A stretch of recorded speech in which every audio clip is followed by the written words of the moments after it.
ओम श्री अनंत कोटि ब्रह्मांड नायक राजाधिराज योगीराज पार ब्रह्म श्री सच्चिदानंद समर सद्गुरु साईनाथ महाराज की जय।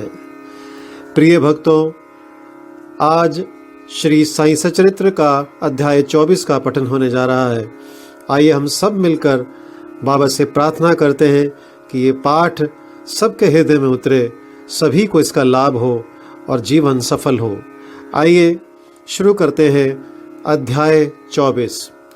श्री बाबा का हास्य विनोद, चने की लीला, हेमाड पंत, सुदामा की कथा, अन्ना चिंचिणकर और मौसीबाई की कथा, बाबा की भक्त परायणता। प्रारंभ। अगले अध्याय में अमुक अमुक विषयों का वर्णन होगा, ऐसा कहना एक प्रकार का अहंकार ही है। जब तक अहंकार गुरु चरणों में अर्पित ना कर दिया जाए तब तक सत्य स्वरूप की प्राप्ति संभव नहीं। यदि हम निराभिमान हो जाएं तो सफलता प्राप्त होना निश्चित ही है। श्री साईं बाबा की भक्ति करने से ऐहिक तथा आध्यात्मिक दोनों पदार्थों की प्राप्ति होती है और हम अपनी मूल प्रकृति में स्थिरता प्राप्त कर शांति और सुख के अधिकारी बन जाते हैं। अतः मुमुक्षुओं को चाहिए कि वे आदर सहित श्री साईं बाबा की लीलाओं का श्रवण कर उनका मनन करें।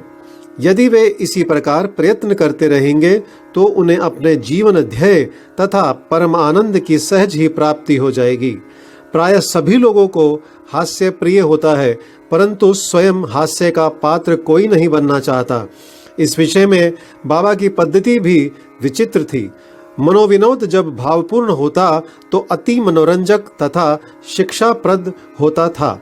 इसलिए भक्तों को यदि स्वयं हास्य का पात्र बनना भी पड़ता था तो उन्हें उसमें कोई आपत्ति ना होती थी। श्री हेमाड पंत भी ऐसा एक अपना ही उदाहरण प्रस्तुत करते हैं। चना लीला। शिरडी में बाजार प्रति रविवार को लगता है। निकटवर्ती ग्रामों से लोग आकर वहां रास्तों पर दुकान लगाते और सौदा बेचते हैं। मध्याह्न के समय मस्जिद लोगों से ठसाठस भर जाया करती थी, परंतु रविवार के दिन तो लोगों की इतनी अधिक भीड़ होती थी कि प्राय दम ही घुटने लगता था। ऐसे ही एक इतवार के दिन श्री हेमाड पंत बाबा की चरण सेवा कर रहे थे। श्यामा बाबा के बाईं ओर, वे वामन राव बाबा के दाहिनी ओर थे। इस अवसर पर श्रीमान बूटी साहेब और काका साहेब दीक्षित भी वहां उपस्थित थे। तब श्यामा ने हंसकर अन्ना साहेब से कहा कि देखो, तुम्हारे कोट की बाह पर कुछ चने लगे हुए से प्रतीत होते हैं। ऐसा कहकर श्यामा ने उनकी बाह स्पर्श की, जहां कुछ चने के दाने मिले।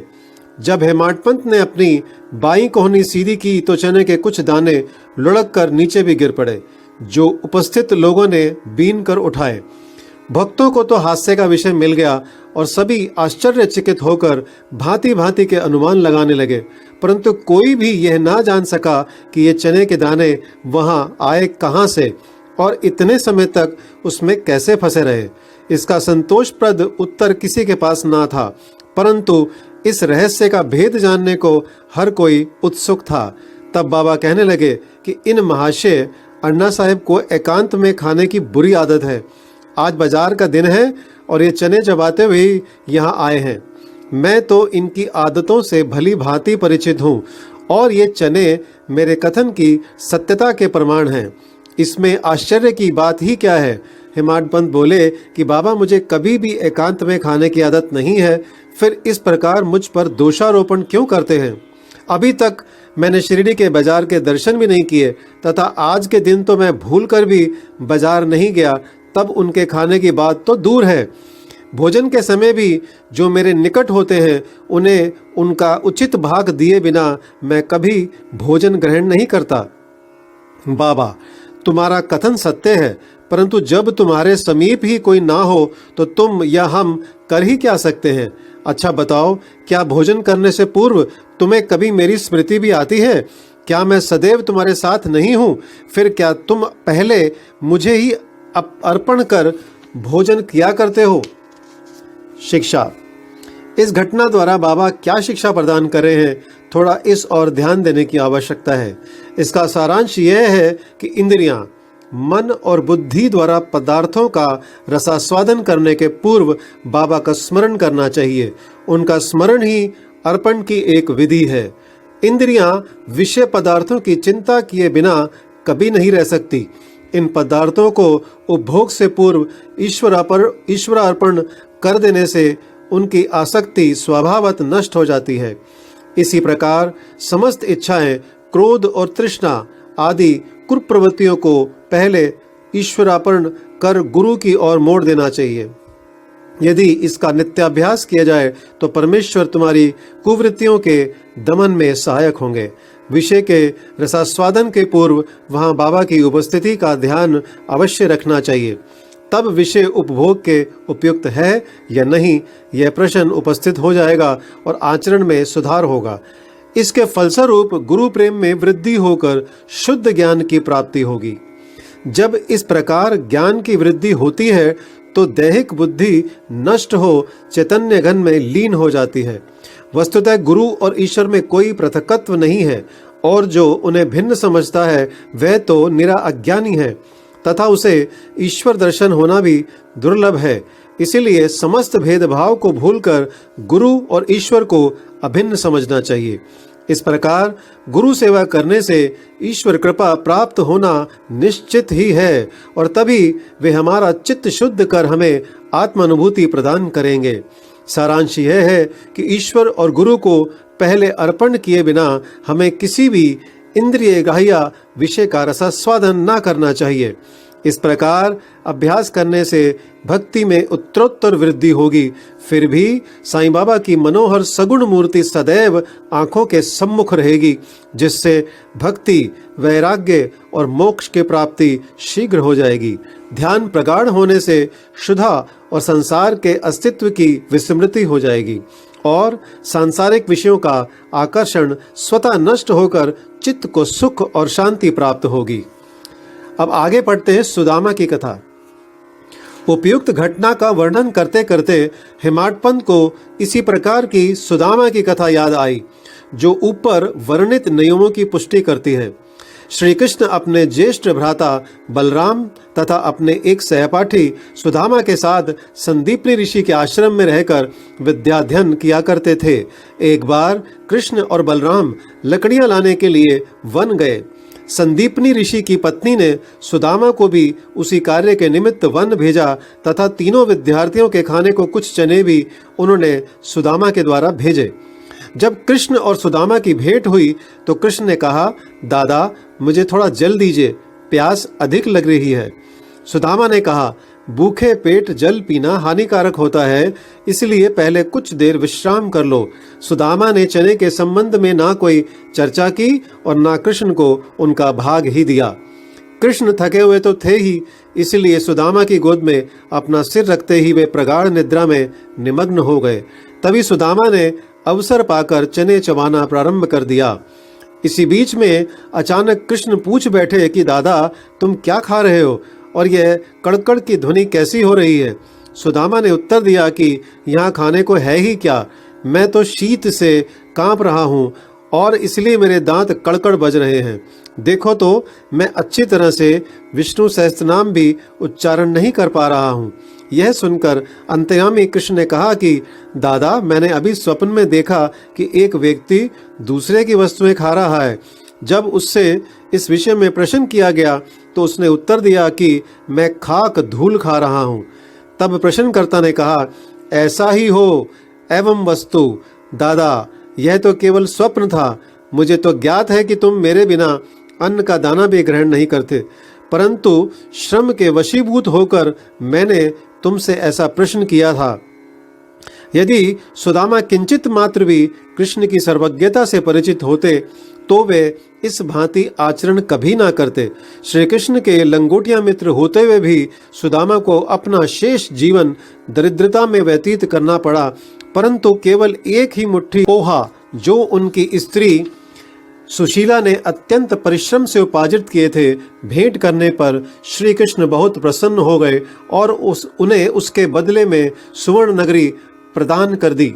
जो दूसरों को दिए बिना एकांत में खाते हैं, उन्हें इस कथा को सदैव स्मरण रखना चाहिए। श्रुति भी इस मत का प्रतिपादन करती है कि प्रथम ईश्वर को ही अर्पण करें तथा उच्छिष्ट हो जाने के उपरांत ही उसे ग्रहण करें। यही शिक्षा बाबा ने हास्य के रूप में भी दी है।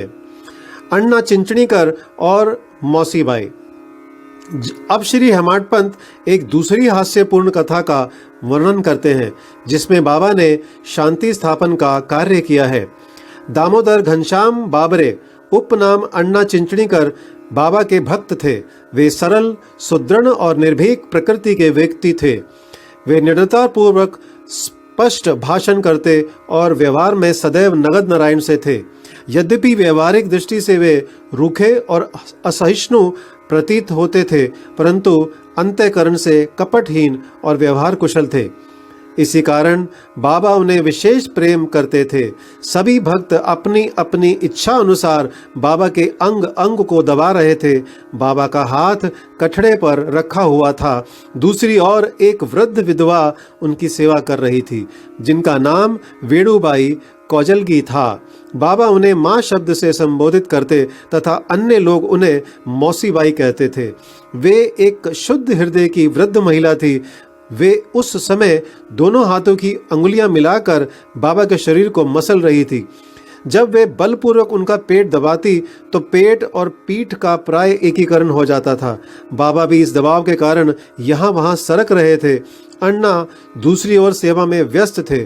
मौसीबाई का सिर हाथों की परिचालन क्रिया के साथ नीचे ऊपर हो रहा था। जब इस प्रकार दोनों सेवा में जुटे थे तो अनायास ही मौसीबाई का मुख अण्णा के अति निकट आ गया। मौसीबाई विनोदी प्रकृति होने के कारण ताना देकर बोली कि यह अण्णा बहुत बुरा व्यक्ति है और यह मेरा चुम्बन करना चाहता है। इसके केश तो पक गए हैं, परंतु मेरा चुम्बन करने में इसे तनिक भी लज्जा नहीं आती। यह सुनकर अण्णा क्रोधित होकर बोले, तुम कहती हो कि मैं एक वृद्ध और बुरा व्यक्ति हूँ। क्या मैं मूर्ख हूँ? तुम खुद ही छेड़खानी करके मुझसे झगड़ा कर रही हो। वहां उपस्थित सब लोग इस विवाद का आनंद ले रहे थे। बाबा का स्नेह तो दोनों पर था, इसलिए उन्होंने कुशलता पूर्वक विवाद का निपटारा कर दिया। वे प्रेम पूर्वक बोले, अरे अण्णा, व्यर्थ ही क्यों झगड़ रहे हो? मेरी समझ में नहीं आता कि माँ का चुम्बन करने में दोष ही क्या है। बाबा के शब्दों को सुनकर दोनों शांत हो गए और सब उपस्थित लोग भी जी भरकर ठहाका मारकर बाबा के विनोद का आनंद लेने लगे। आइए आगे जानते हैं बाबा की भक्त परायणता। बाबा भक्तों को उनकी इच्छा अनुसार ही सेवा करने दिया करते थे और इस विषय में किसी प्रकार का हस्तक्षेप उन्हें सहन ना था। एक अन्य अवसर पर मौसीबाई बाबा का पेट बलपूर्वक मसल रही थी, जिसे देखकर दर्शकगण व्यग्र होकर मौसीबाई से कहने लगे कि माँ, कृपा कर धीरे धीरे ही पेट दबाओ। इस प्रकार मसलने से तो बाबा की अंतड़ियां और नाड़ियां ही टूट जाएंगी। वे इतना कह भी नहीं पाए थे कि बाबा अपने आसन से तुरंत उठ बैठे और अंगारे के समान लाल आंखें कर क्रोधित हो गए। साहस किसे था जो उन्हें रोके? उन्होंने दोनों हाथों से सटके का एक छोर पकड़ नाभि में लगाया और दूसरा छोर जमीन पर रख उसे पेट से धक्का देने लगे। सटका यानी सोटा लगभग 2 या 3 फुट लंबा था। अब ऐसा प्रतीत होने लगा कि वह पेट में छिद्र कर प्रवेश कर जाएगा। लोग भयभीत हो उठे कि अब पेट फटने ही वाला है। बाबा अपने स्थान पर दृढ़ हो उसके अत्यंत समीप होते जा रहे थे और प्रतिक्षण पेट फटने की आशंका हो रही थी। सभी किंकर्तव्य में मूड हो रहे थे। वे आश्चर्यचकित और भयभीत हो ऐसे खड़े थे मानो गूंगों का समुदाय हो। यथार्थ में भक्तगण का संकेत मौसीबाई को केवल इतना ही था कि वे सहज रीति से सेवा शुश्रूषा करे। किसी की इच्छा बाबा को कष्ट पहुंचाने की ना थी। भक्तों ने तो यह कार्य केवल सद्भावना से प्रेरित होकर ही किया था, परंतु बाबा तो अपने कार्य में किसी का हस्तक्षेप कणमात्र भी ना होने देना चाहते थे। भक्तों को आश्चर्य हो रहा था कि शुभ भावना से प्रेरित कार्य दुर्गति में परिणत हो गया और ये केवल दर्शक बने रहने के अतिरिक्त कर ही क्या सकते थे। भाग्यवश बाबा का क्रोध शांत हो गया और सटका छोड़कर वे पुनः आसन पर विराजमान हो गए। इस घटना से भक्तों ने शिक्षा ग्रहण की कि आप दूसरों के कार्य में कभी भी हस्तक्षेप न करेंगे और सबको उनकी इच्छा अनुसार ही बाबा की सेवा करने देंगे। केवल बाबा ही सेवा का मूल्य आंकने में समर्थ थे। श्री सद्गुरु साईनाथ परणमस्तु। शुभम भवतु। ओम साई राम।